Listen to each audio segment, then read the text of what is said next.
The movie begins in Miami with the well-known bad boys Mike and Marcus. Mike is speeding in his Porsche 911 Turbo because he is running late and angrily blames Marcus for the delay, telling him to be quicker next time. They stop briefly and Mike gives Marcus money to buy food from a nearby store. Marcus, who loves eating, gets easily distracted by various items, especially a sausage. As he's about to pay, a thief enters the store intending to rob it. Marcus warns the thief to give up his bad intentions, hinting that a hot-tempered man might arrive and make him regret it. The thief ignores him, focusing only on his goal to steal. Just then, Mike arrives and tells Marcus to return to the car, criticizing his usual tardiness as the cause of their delays. Before leaving, Marcus distracts the thief and diffuses the situation, allowing Mike to take a shot. They leave the store, urging the manager to call 911. Later, we see Mike marrying Kristen, who used to be his physical therapist. At the wedding, Kristen gives a heartfelt speech, reminiscing about meeting Mike when he had nothing and expressing her pride and unwavering support for him. After the ceremony, they joyfully celebrate their union. Hours later, Marcus gives a speech mentioning Captain Conrad Howard, who, though absent, is represented by his daughter Judy and granddaughter Callie. Callie speaks about her grandfather's deep fondness for them, saying he would have encouraged their antics if he were there. They toast the newlyweds, and the party continues with enthusiasm. However, during the celebration, Marcus begins to feel ill. His heart races uncontrollably until he goes into cardiac arrest. In a panic, Mike seeks help from his friend. Marcus, meanwhile, experiences an out-of-body moment recalling significant events from his life. He meets Grandpa Howard in the astral plane, who tells him it isn't his time to go. Revitalized by this, Marcus returns to life and wakes up in the hospital, relieved to be alive. After taking a calming breath and noticing Mike asleep, he leaves the hospital. Mike wakes up and follows him to the hospital roof, where Marcus shares his near-death experience. He tells him that he felt he was in the basement of the ocean, free from all his worries, living alone with freedom and love in his being. During this trance, he had an encounter with Captain Howard on a beach, who assured him that it was not yet his time. With this new perspective, Marcus no longer fears anything. At that moment, a nurse arrives to calm the situation and assist Marcus, who seems to be in a compromising position. Mike assures her that everything is under control, and Marcus confirms that he is perfectly fine. Convinced, the nurse leaves. Marcus then warns his faithful friend, the bad boy, about an impending storm that will test Mike and force him to make a difficult decision. He reminds him to remember his goodness. Later, a man named James McGrath requests a bill in the name of the late Conrad Howard and makes a wire transfer from the account of another fellow who was with his mistress. McGrath shoots the man and uses his facial recognition to access his phone. Unable to make transfers from the cell phone, he demands the password to the wounded man's computer. After refusing to cooperate, the man is threatened at gunpoint. McGrath calls his wife and shows her his mistress, coercing him to enter his password. Finally, McGrath makes the transfer but does not worry about being discovered, as he cleverly makes it look like it is all the mistress is doing. According to the story he concocts, she discovered that he would never leave his wife, leading her to kill him. Then the bodyguard intervenes and is also killed. Finally, the mistress realizes her mistake and commits suicide.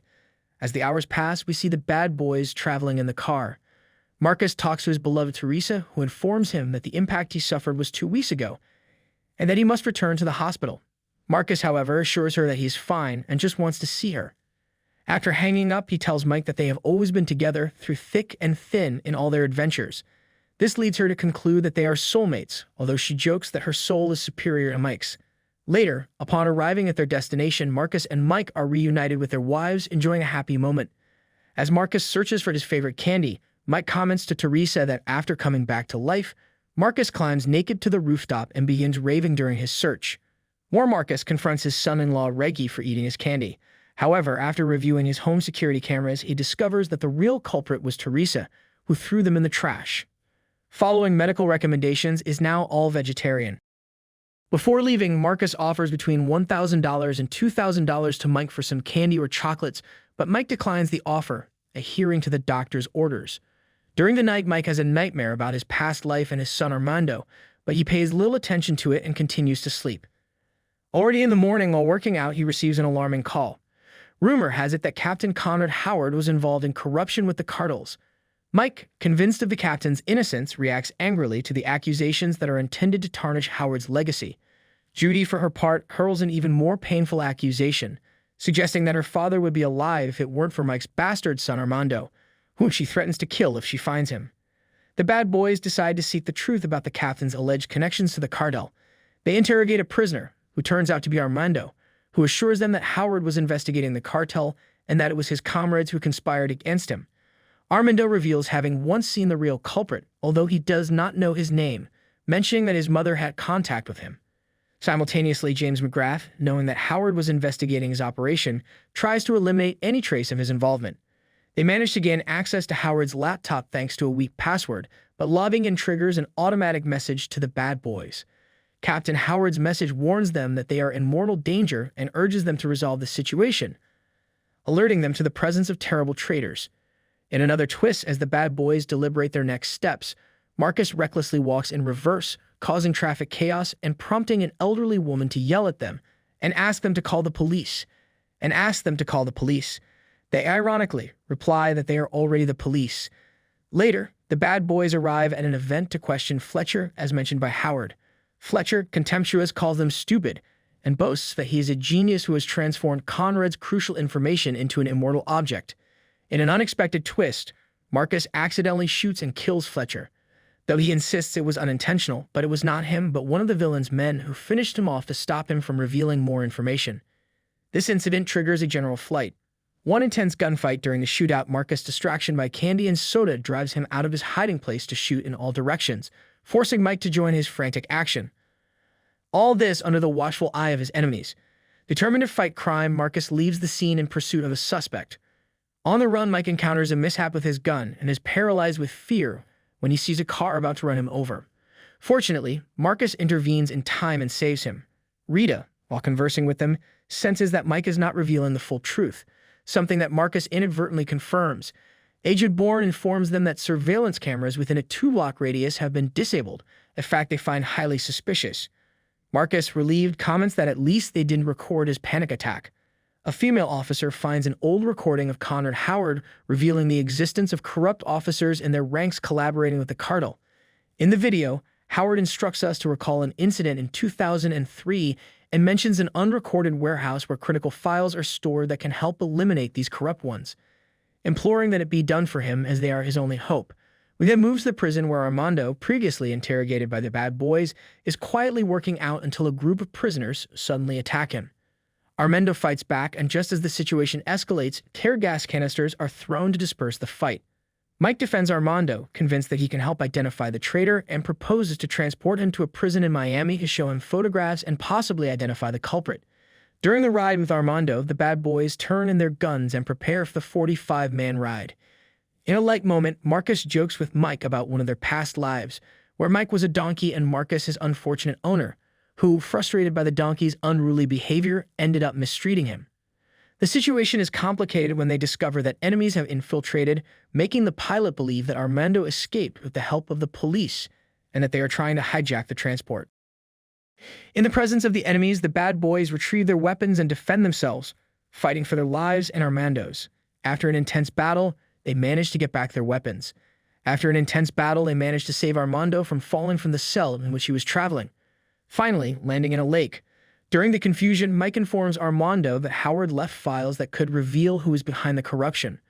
Armando offers his help but advises them to ditch their phones and follow him, as they are now in his territory and he will take the lead. Later, Judy reports that there are 3 suspects. After listening to a recording in which the captain claims that the prisoner escaped with the help of the cops, Rita expresses her disbelief, arguing that she knows the people involved well and it can't be true. However, Judy is convinced by the audio, especially since Mike is bent on freeing his son from prison, which leads to them being declared fugitives. Thereafter, the person betraying them, James McGrath, orders all the gangs in the city to place a price of $5 million for their capture. Hiding in the woods and lighting a campfire, find an opportunity to talk. Marcus suggests to Mike to talk to his son, and the latter, repentant, apologizes to Armando, believing that he has passed on his bad luck. Armando replies that bad luck can happen to anyone. The next day, in search of clothes, they assaulted some men who were camping. When they are caught, they try to make believe that they are wrongfully accused because of their skin color. But the campers are not fooled and demand that they sing a song by an artist whose name appears on the clothing to prove that it belongs to them. After a failed attempt to improvise a song. While this is going on, Armando takes the opportunity to start a car and escape with it. Once safe, Armando asks Mike if he loved his mother, to which Mike states that he did, but Armando responds with resentment. The situation becomes tense, and Marcus, trying to lighten the moment, only makes things worse. To make matters worse, a car breaks down and they are forced to continue on foot. They arrive at a brothel owned by a friend of Mike's, Tabitha, who offers them guns and phones in exchange for a night with him. Refuses the proposal, which leads Tabitha to call in a gang to capture them, knowing that there's a $5 million reward for them, dead or alive. Meanwhile, Judy receives a report identifying the fugitives. When they are reunited with other acquaintances, Kelly and her boyfriend, the encounter would have even more so when Kelly rejects Armando, trusting Mike but not her son. Meanwhile, Marcus observes the situation by eating Doritos. After a long talk, they all decide to stay and start investigating, looking for files to see if Armando can identify the traitor. After hours of searching, they manage to find the target. James McGrath is recognized by Armando as the Rat, and now Mike and Marcus can finally know his real identity, since all this time they didn't know he was behind everything, behind it all. With the revelation that they face a vast network of corruption led by James McGrath, the bad boys, led by Mike, make a crucial decision. Understanding the gravity of the situation and armed with incriminating evidence against McGrath, they decide that the best strategy is to turn themselves into the authorities to expose the conspiracy. Mike takes the initiative and calls Rita to inform her about their decision to turn themselves in, explaining that they have enough evidence to dismantle McGrath's corrupt network. At that delicate moment, Rita is with her boyfriend, who, after overhearing the conversation, interrogates Rita about her feelings for him, thus revealing her possible connection to the corrupt network. This unexpected twist suggests that the boyfriend may be involved with McGrath's group, especially when it is revealed that McGrath was already informed that the bad boys possessed compromising documents. James McGrath, realizing that his position is threatened, gives precise instructions to his subordinates to imitate Cartel hitmen and take a hostage. Their plan includes a dramatic assault on Mike and Marcus' residence, seeking to intimidate and possibly capture the main obstacles in their way. Marcus, on the other hand, alerted to the impending invasion, takes swift action to ensure his family's safety. He communicates with his son-in-law, Reggie, providing him with clear instructions to move the family to safety. Once he confirms that his family is protected, Marcus prepares to confront the invaders. In a display of bravery and tactical skill, he manages to neutralize 12 attackers brutally and decisively, all under Mike's stunned observation. Simultaneously, elsewhere, Callie seeks out Christine to inform her that her mother is desperately searching for Mike. This incident results in her and Christine being taken hostage. The Rat takes the opportunity to contact Mike, demanding that he hand over his armed son in exchange for Christine and Callie's safety. Despite the threat, Mike decides to resist and fight back. They soon discover that Rita's husband, who until now had been an ally, is a traitor who has been leaking information to McGrath. This revelation comes when they realize that only Rita knew the details of his plan to turn himself in and that McGrath was unusually well informed, who, horrified and betrayed, begins to act differently. She suggests that they go to the police station to resolve the matter. However, her husband follows her and, in a tense confrontation inside an elevator, tries to attack her. Fortunately, Rita's colleagues arrive just in time to intervene, rescuing her and arresting the treacherous husband.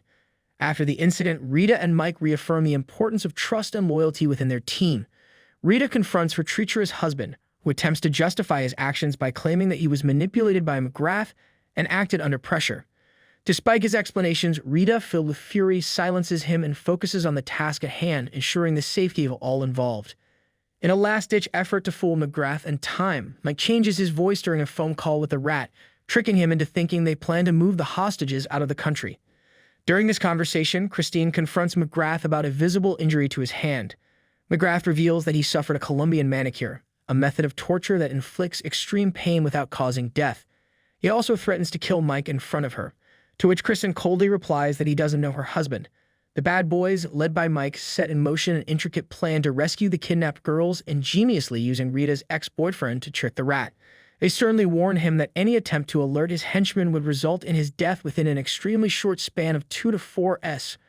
With the plan in action, the group arrives at an amusement park, a place that, according to urban legends they have researched on the internet, is still home to the elusive lizard dog. They watch as the Rat meticulously coordinates the ass of the hostages, preparing them for transport by helicopter. At that crucial moment, they discover the presence of a lizard dog on the scene, revealing that Armando has bravely infiltrated the area and is now in a compromising position.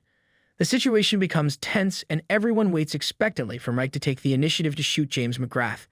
However, in an unexpected twist, Mike claims not to have his gun, although the reality is that he does, but is incapacitated by a severe panic attack. With Armando now dangerously exposed, an intense gunfight ensues.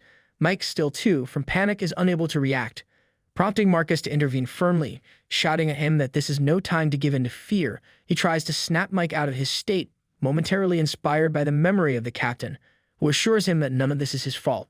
Mike tries to pull himself together, but is interrupted when Marcus gives him an energetic slap to bring him back to reality and motivate him to confront the enemies.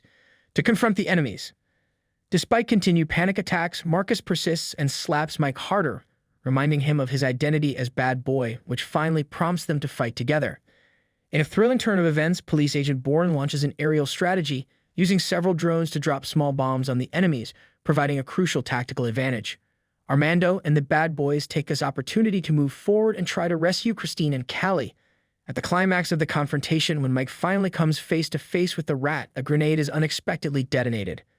At the same time, Rita arrives in the nick of time to lend help and realizes that her ex-boyfriend, implicated in the plot, is still alive. Determined to face the consequences of her past relationship, Rita is determined to take care of him. Despite the epic struggle that unfolds, Armando manages to rescue Callie. However, in an unfortunate twist, James McGrath manages to take Kristen.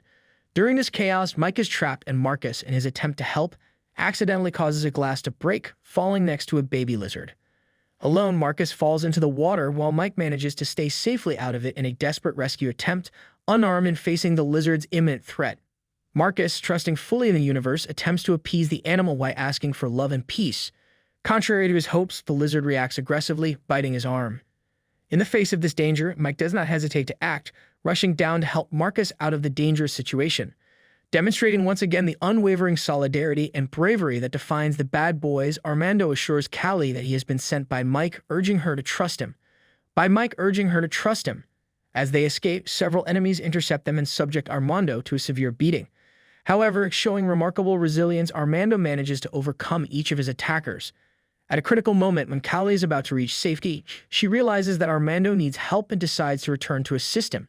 Together, they manage to evade danger. They forget a bracelet with the initials "Best Friends" on the floor. Meanwhile, Rita confronts the traitor who has compromised everyone with his actions. In an act of poetic justice, she hands him over to the hungry lizard, ensuring a fitting end to his treachery. Shortly after this confrontation, Juby Howard discovers Callie's bracelet. At the same time, Marcus arrives at a familiar beach, where he has a near-death experience. There, he unexpectedly encounters James McGrath, who pulls a gun on him. At that crucial moment, Mike arrives and is faced with a deadly choice as McGrath demands that he decide which of them will die. Remembering the wise man's prediction about a difficult decision, Mike, believing it's not his time to die, acts quickly and shoots McGrath several times, neutralizing him but accidentally wounding Marcus in the shoulder. Meanwhile, Judy Howard tries to shoot Armando, but Callie bravely steps in, explaining how Armando saved her. Mike arrives in time to clarify the situation, leading Judy to see the bravery and sacrifice made to save her daughter. Grateful and understanding, Judy lets them leave before reinforcements arrive. Before parting, Mike gives Armando heartfelt advice, urging him to live an honest and good life. After the full truth about James McGrath is revealed, Mike and Marcus are cleared of all charges and are no longer fugitives, though the search for Armando continues elsewhere. In the following days, the team gathers at a public park for an informal lunch. Marcus declares himself the grill master, while Mike also claims the right to cook. Their friendly competition is interrupted by Reggie, who wants to use the grill for his chicken. Initially, Mike and Marcus are reluctant to share the grill, but they eventually agree, recalling Reggie's heroic actions. With a new arrangement, Mike prepares the potatoes, Marcus sets the table, and Reggie enjoys the grill, ending the day in a festive and reconciliatory mood. What do you think of this recap? Please share your thoughts in the comments section below. A like from you and maybe subscribing would be a great support for us. That's it for now. See you in the next video.